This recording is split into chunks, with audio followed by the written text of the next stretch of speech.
We're here to make a new type of news. New insights, new styles, and new topics every day. We are News Generation. Making news just for you. It's January 23rd here in Seoul. I'm Shin-Yun, and you're watching News Generation. Joining me in the studio is Cheska Dainong. Happy Tuesday, everyone! Happy Tuesday! And Chiji. Good morning. Good morning. Now, both are here to speak on behalf of people in their 20s and 30s. As usual, let's start with our news feed, which covers different hashtags and news items that have been trending on social media over the past 24 hours. Starting with news in the United States. The week-long Arctic cold wave that has hit much of the nation has taken more than 50 lives. Freeze alerts were issued over the weekend to even some of the warmest areas, including Texas and Florida. States that usually see snow this time of the year saw record amounts. New York saw snow pile up, ending its nearly 2-year snow drought. Over the weekend, Japan made a major space feat. It became the 5th country in the world to achieve a soft lunar landing thanks to its vessel dubbed Moon Sniper. However, just hours after the probe made the touchdown, Japan Aerospace Exploration Agency could not confirm whether the craft's solar batteries were generating power.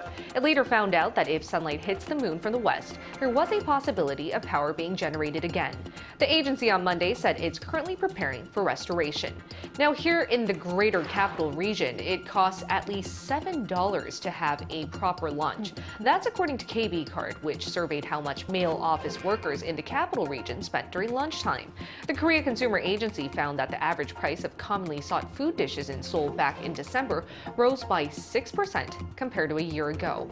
And the average amount that Seoul's male workers spent on lunch is almost double what their Japanese counterparts spend. A local bank in Japan found that men on average would spend around $4 for lunch. Women would spend around $5. Even though the average lunch price in neighboring Japan is much lower compared to that of Korea, many there have also complained over surging inflation. Back in 2023, Japan saw its inflation rate surpass 2%, which was the first time in 41 years. And this also shows just how severe the food price surge has been here in Korea as well. Now, here in the studio, as a working female worker yourself, I think you can empathize with the fact that it costs so much to have lunch here in the greater capital region. So what were your thoughts on this story? Well, we've talked about how go-to lunch menus such as kimbap, jjajangmyeon, like naengmyeon have all increased in terms of their prices. So I guess the best way to save your money for lunch would be to really pack your own lunch. I mean, it's not easy, but pack your own lunch, plan your menus ahead, make sure that it doesn't require that much effort, and perhaps share it with your colleagues. Oh, you're so caring. You know, I mean, like together. They should bring their own lunch too. Share it. Like, she's not packing lunch for the whole team. That's not what she wants to do. Yeah, I was really odd for a second because I was going to ask, what can I have from your lunch bag? It's an exchange. So it's like a potluck. You bring your own lunch and then share it with your colleagues. It's BYOL, bring your own lunch. Bring your own lunch. But I agree. I think that's the best way to go. But it's so difficult because after a hard days of work, you just want to sleep. You don't want to get up early in the morning and pack your lunch. But nowadays, it seems like it's inevitable given that food prices have been soaring, right? Yeah. And I unfortunately don't have a colleague like Ji who would be willing to pack her lunch and share it with me. So I'm kind of on my own here. But I think one of the first things that we should consider is when inflations like these happen, I do believe that the government should make sure that the minimum wage also goes up so that the general income of people also goes up so they can actually sustain their basic necessities. On the other hand, though, I mean, I agree with Ji. What we could do is probably pack our lunches and maybe lessen the times that we go out to eat. However, like we said, this is the greater capital area, and everybody is pretty much, you know, running to the next place, trying to finish the job and get home. So I honestly think it's more up to the government to make sure that they have their basic necessities fulfilled. Yeah. And hopefully we'll see food prices come down in a very near future, or we'll have that culture of bringing our own lunch and sharing it like a potluck, as Ji mentioned. Now, switching gears into our main discussion topic of the day, following the death of actor LeeSunkyun, known for his role in the Oscar-winning film Parasite, controversy has brewed over whether the Korean police and media excessively investigate and disclose information of celebrities or public figures when they're caught up in allegations of illicit behavior. My AI voice secretary will tell you more. Just days before the new year, actor LeeSunkyun was found dead in an apparent suicide case. His death came as a shock to many as he was still in the process of police questioning amid suspicions of illegal drug use. The public's reaction quickly flipped overnight. Heavy criticism against the actor was soon directed at the police and media. The public began accusing the police and media outlets of having disclosed information about Lee's illegal drug allegations at the initial stage investigation, which they claimed caused irreversible damage to the actor's reputation.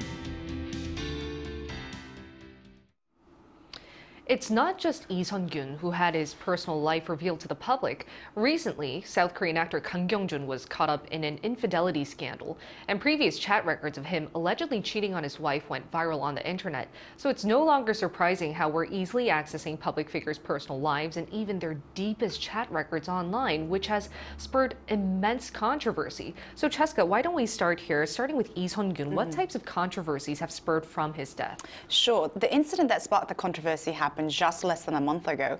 Actor LeeSunkyun was charged with use of illicit drugs, and in the process of interrogation through private phone calls and text messages, it was also revealed that he was allegedly involved with sex workers as well. Now, he ultimately committed suicide thereafter, and now during the investigation process, several media outlets did leak this very private information to the public, such as the actual recording of the phone conversation. And some believe that this went too far beyond the, quote, public's right to know. You mentioned a good point there, the public's right to know, and because of that, I am aware that a lot of prominent cultural figures actually had a press briefing on this, right, Ji? Would you like to elaborate? So recently, like you said, a group of public figures, artists, South Korean artists, led by Parasite filmmaker Bong Joon-ho, they opened up a press conference asking for the public officials to really deep dive into the investigation of LeeSunkyun. They demanded answers regarding the police's handling of the case. And in fact, Lee's drug use case was dealt by the media outlets in a very provocative way. And it was said that for his second summon, he didn't want to be publicly revealed, but then his appearance at the police station was revealed, and the truth behind this was also demanded. And even YouTubers, they released quite provocative videos of the personal life of Lee as well. So Bong Joon-ho and others were questioning whether this level of investigation and coverage of the case was necessary and if it was really appropriate, in fact. And Bong Joon-ho also said it clearly should be explained whether or not it's lawful, that no measures were taken to really protect this figure, and the group of artists, and Bong Joon-ho holding this press conference and standing up for the case is the only way to really prevent any further tragedies happening again among the artists in Korea. I see. And Cheska, do you have anything to add more to this story? And while for the LeeSunkyun's case, it was concrete evidence showing that he was involved in the sad matter. However, there absolutely could be unforeseen consequences when it comes to the extent of information that is revealed. And this isn't the first time that the entertainment media got away with either spreading wildfire or revealing too much personal information of an entertainer. Now, for instance, as the aforementioned case of the alleged infidelity, the family photo with the son was also revealed. And there are some very unforeseen consequences that can spread to the people around them who are not necessarily involved in the case. I see. Then where do you guys stand on this issue? I think as long as we're living in a democratic society, the question always stands. Do you think the public has a right to know what's going on to the extent of delving through personal chats and messages of public figures as long as they're being investigated for illegal conduct? Or do you think this is just way too excessive? Well, the question of whether an exposure of a public figure's private life is excessive or not really depends on the case. I think with Lee's case, it was too much, and thorough investigation needs to be done. But then with KangKyungJun, I think the story is a little bit different, because KangKyungJun, he's appeared on a family-centered variety program before. He was depicting himself, portraying himself as a very loving and responsible father. Right. And he, in fact, leveraged that character that he built by gaining the public's trust to really run advertisements, shoot advertisements, and also run his own business. So I think the public must have felt deeply deeply betrayed and very shocked at this revelation of the infidelity. And as a public figure, whether you be a politician or a celebrity, I think it's important to realize that you still do have that power to influence others' emotions and others' lives as well. Exactly. I'd like to use the quote, with great power comes great responsibility. And I think especially here in Korea, the Korean public has high expectations for its public figures, whether it not just be politicians, but celebrities itself, because we think that they garner a lot of attention, fame, and even wealth. So they need to match par with the level of responsibility that we're looking forward to seeing from them. But Cheska, where do you stand personally on this issue? You know, I'm a little bit careful to draw the line between what actually did happen and what happened thereafter. Right. So I do believe that media may have crossed some lines in terms of revealing the information to the public. But let's not forget that actor Lee did get himself involved in the messy business in the first place.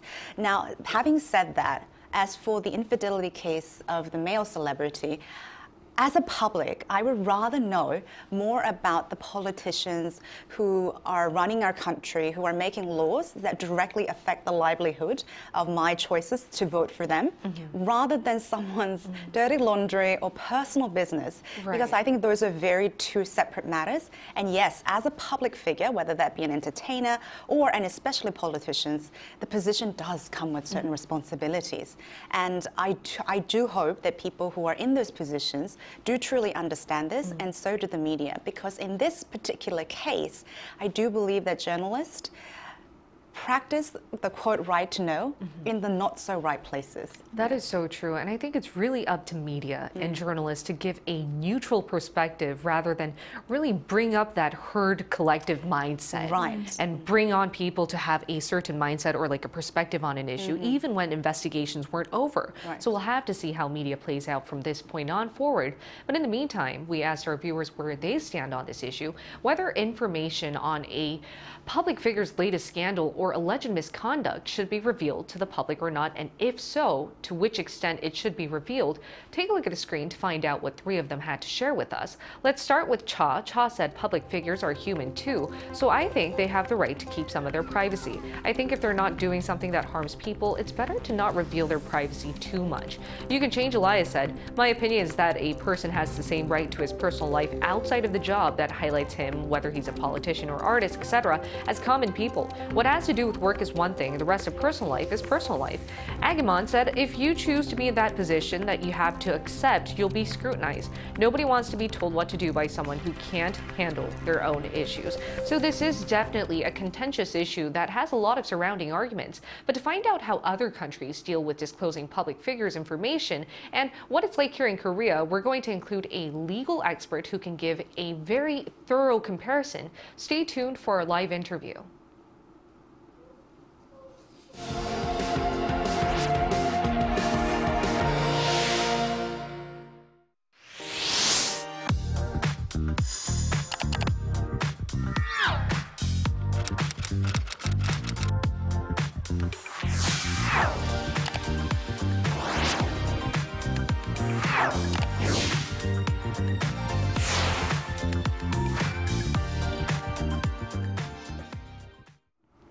We're now going to talk to a professor of law at Hongik University here in Korea. It's Professor Cho. Welcome, Professor Cho.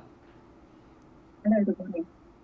All right, Professor Cho, the reason why we have you here in the studio is to have a better comparison on how the public takes in information, whether it's the right to know versus a public figure's personal life. In other parts of the world, particularly like the United States, to which extent can a public figure's information be disclosed, especially when they're caught up in a potential criminal case? Well, generally speaking, in the pre-indictment process, so during the investigation process, most criminal investigation authorities tend to not to disclose information too much. Obviously, it's going to depend on the jurisdiction, the nature of the case, what type of matters are involved, as well as legal and ethical considerations.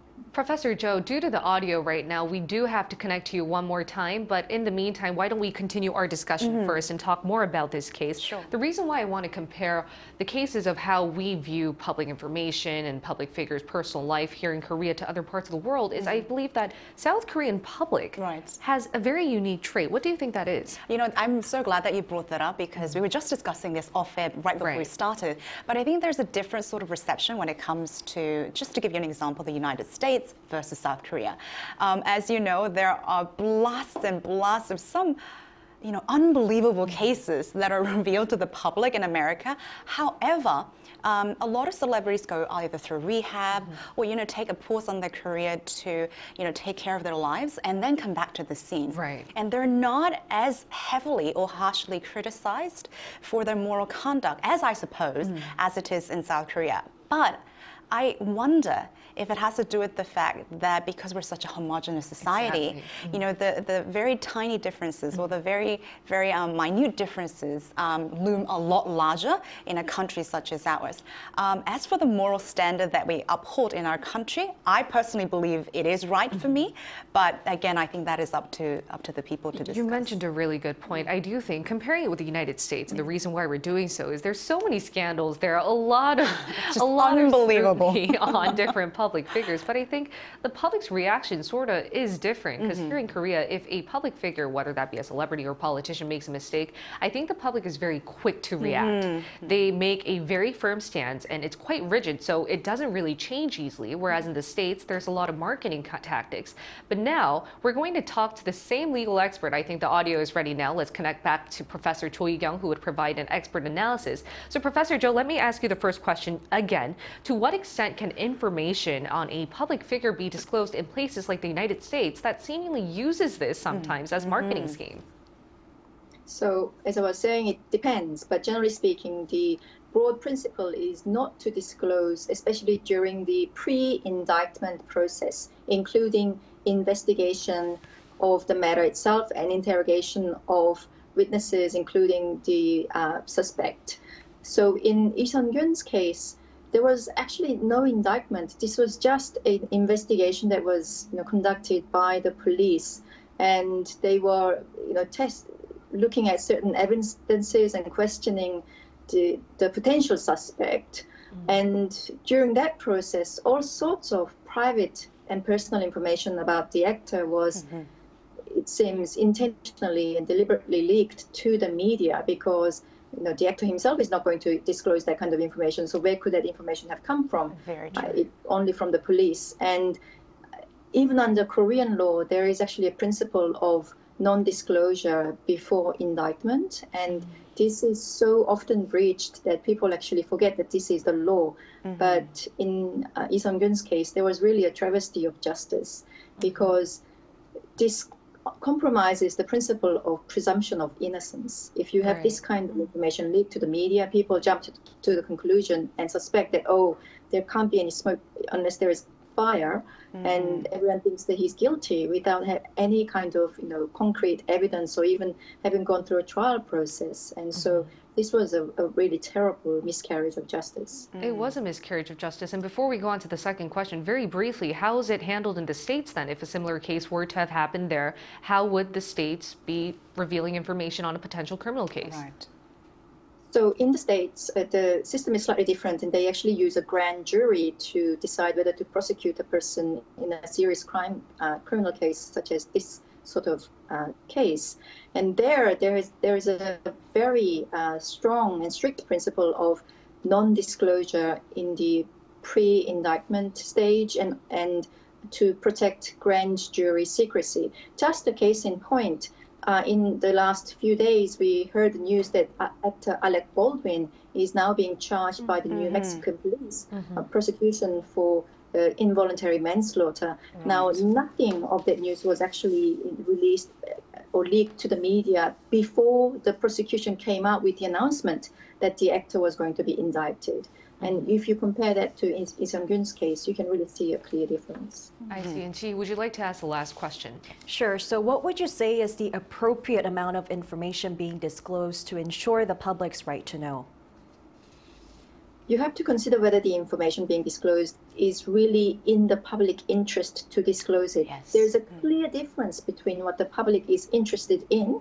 A lot of public is interested in salacious gossip, that kind of thing. But what good does it do to the public or for the public to know that this actor, this particular person, is simply being suspected of having committed these acts without there being real proof? At that point in time, the investigation should have been conducted in secrecy, and nothing should have been disclosed to the media. I see. Thank you so much, Professor Choi. It was a pleasure talking to you today. Thank you very much. Thank you. Thank you. All right, and ending off, how would you guys like to see this issue, the right to privacy versus a public figure's personal life, and to which extent it should be disclosed, develop from now on? Well, this is going to be an ongoing issue, balancing the importance between the public's right to know as well as protecting the personal lives of public figures. But I feel like as for individuals, like Professor Cho said, no jumping to conclusions and no denouncing the individual based on assumptions unless there's been an absolute truth that's been revealed. And I think in this sense, we should also have a law in place, just like the US, where we can protect the potential criminals before indictment. Exactly. Just in case they end up being innocent. Exactly. I do think stronger regulations are needed for cases like this. What are your thoughts on that? You know, as a political science major, I still do believe that I, as a public and a voter, has the right to know about the public figure because, as one of our commentators said, nobody wants to be told what to do by someone who can't handle their business. That's just the truth. However, when it comes to entertainers and very sensitive business, I think Professor said it very clearly. There's a difference between what public is interested in and what is good for the public interest. Right. And I hope the media and the public practice their best judgment to differentiate the two. I think we need a better definition on what is our right to know. We need to really clarify which type of information is really rightfully known to the public. And hopefully discussions will be facilitated from now on. But in the meantime, we'll be here every day from 9:30 to 10 a.m. Korea time, bringing you more topics young people are talking about. Special thanks to Cheska Dainha. Pleasure's always mine. Thank you. And Chiji. Thank you. All right. Thank you everyone for watching. We'll see you tomorrow. We are News Generation.